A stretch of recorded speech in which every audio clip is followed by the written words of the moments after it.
구독, 좋아요, 알림 설정 부탁드립니다. 현자가 된 양치기. 이스라엘에 사는 카르바 사우어라는 남자에게는 딸이 하나 있었는데 그녀는 대단한 미모와 좋은 심성을 가지고 있었다. 그 딸에게는 사랑하는 사람이 있었는데 그 사람은 다름 아닌 이 집의 양치기인 아키오였다. 아키오를 진심으로 사랑하는 주인집 딸은 어느 날 아키오에게 사랑을 고백하고 말았다. 저를 아내로 맞아주세요.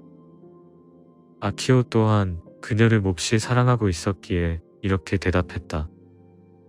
저로서는 더할 수 없는 행복입니다. 이 사실은 카르바 사우어의 귀에 들어갔고 그는 몹시 화가 났다. 학식도 가문도 형편없는 자를 좋아하는 자신의 딸까지 그렇게 미울 수가 없었다. 잔뜩 화가 난 카르바 사우어는 자기의 딸 네외에게는 한 푼의 재산도 나누어 주지 않겠다고 맹세를 했다. 하지만 그것에 전혀 개의치 않았던 딸은 아키오와 꼭 결혼을 하게 됐다. 아키오는 가난을 잘 참아주는 아내에게 고마움을 느꼈다. 우리가 지금은 궁핍하기 때문에 어렵고 힘든 일이 많네요. 하지만 마음을 단단히 먹고 어떠한 일이라도 함께 이겨내며 살아갑시다. 언젠가 부자가 되면 그동안 당신의 수고를 모두 보답할게요.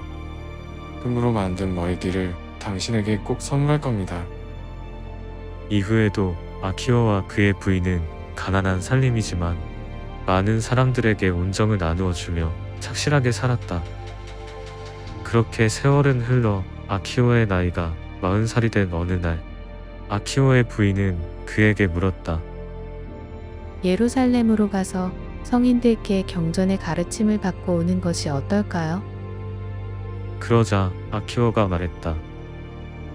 당신도 알다시피 내 나이가 40입니다. 이 나이 시작해서 도대체 얼마나 배울 수 있을까요?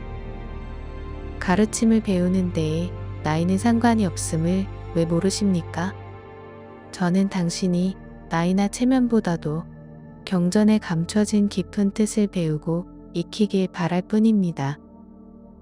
거듭된 부인의 간곡한 부탁에 알겠다고 대답을 한 아키오였지만 마음속으로는 썩 내키지 않았다. 그러던 어느 날 아키오는 우연히 우물가를 지나가게 되었는데 우물 가장자리에 돌이 움푹 파있는 것을 발견하고 혼잣말로 중얼거렸다. 어째서 이 부분만 돌이 닳아있는 것일까? 그런데 어디선가 이런 대답이 들려왔다. 두레박을 들어올릴 때마다 두레박 줄에 돌이 쓸려 오랜 세월 그렇게 닳아서 홈이 파진 것입니다. 아키오는 그 말을 듣고 곰곰이 생각에 잠겼다. 이렇듯 가늘고 약한 두레박 줄도 돌같이 단단한 것을 닳게 할 수 있는 것처럼 진실된 마음만 있으면 아무리 쇠붙이같이 단단한 하나님의 말씀이라도 충분히 깨달을 수 있을 것이라는 생각이 들었다. 그리하여 아키오는 아내의 말에 따라 경전을 공부하러 길을 떠나 예루살렘에 있는 랍비 엘리에셀과 여호수아를 찾아갔다. 저에게 가르침을 주십시오. 두 스승의 문하에서 12년 동안 가르침을 받고 경전에 능통해진 아키오는 그를 따르는 12,000명의 제자들을 거느리고 마침내 그의 고향으로 돌아갈 채비를 하고 있었는데 이런 이야기가 그의 귀에 들려왔다. 고향에 혼자 남아있는 아내에게 어떤 사내가 이런 말을 했다는 것이다. 당신은 결혼을 잘못한 거요. 무식한 양치기와 결혼했기 때문에 당신 아버지까지 당신을 박해한다면서요. 게다가 그의 양치기는 집을 나간 지 12년이나 되었는데 코빼기조차 보이지 않으니 어찌 당신의 결혼이 불행하다고 말하지 않겠소? 당신은 지금 과부나 마찬가지가 아니오. 그러나 아키오의 아내는 한치의 흔들림도 보이지 않았다고 했다. 나는 그분이 앞으로 12년을 더 객지에서 계신다고 해도 원망하지 않습니다. 아무리 오랜 시간이 흐르더라도 상관치 않습니다. 난 그저 그분이 무지를 깨우치고 오시기만을 바랄 뿐입니다. 그 이야기를 들은 아키오는 발걸음을 돌려 다시 스승에게 돌아가서 12년을 더 공부했다. 그리고 그가 다시 고향으로 향할 때 그의 뒤에는 24,000명의 제자가 따르고 있었다. 현자와 수많은 제자가 마을로 향하고 있다는 이야기를 들은 아키오의 고향 장로들은 현자와 제자들을 환영하기 위하여 사람들을 데리고 마을 입구로 나왔다. 그러나 그들은 아무도 아키오를 알아보지 못한 것은 물론 아키오일 거라고는 상상도 하지 못했다. 아키오는 오직 아내에게만 살며시 그의 귀향을 알렸었다. 그녀는 당장이라도 달려가 남편을 맞이하고 싶었지만 해질 대로 해진 누더기 옷을 입은 남루한 자신의 행색에 약간 주저가 되었다. 그러나 곧 남편은 자신을 알아주리라 생각하고는 남편 앞으로 나아가 땅바닥에 얼굴을 파묻었다. 남루한 행색의 여자가 자기들 스승의 앞을 가로막자 제자들은 그녀를 급하게 쫓아내려 했으나 아키오가 가로막았다. 그 여인을 그대로 두어라. 그녀야말로 나와 그대들을 주님의 가르침으로 인도하여 준 여인이다. 근 24년 동안 수많은 도구를 아끼지 않은 나의 가장 소중한 사람이다.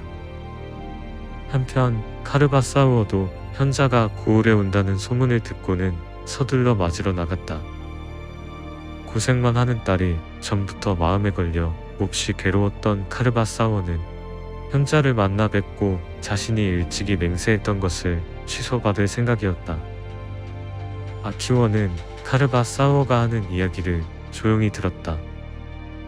나는 딸을 몹시 사랑했기에 그녀가 현명한 자와 결혼하길 바랐습니다.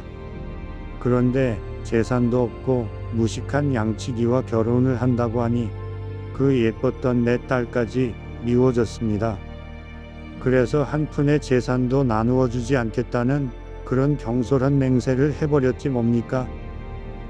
만일 그 사위란 자가 저 같은 사람이라면 당신은 그래도 딸을 미워하겠습니까? 아니지요. 그자가 당신과 같을 것은 바라지도 않습니다. 그저 성경의 한 줄만이라도 제대로 읽을 줄 알았다면 재산의 절반을 주었을 것입니다.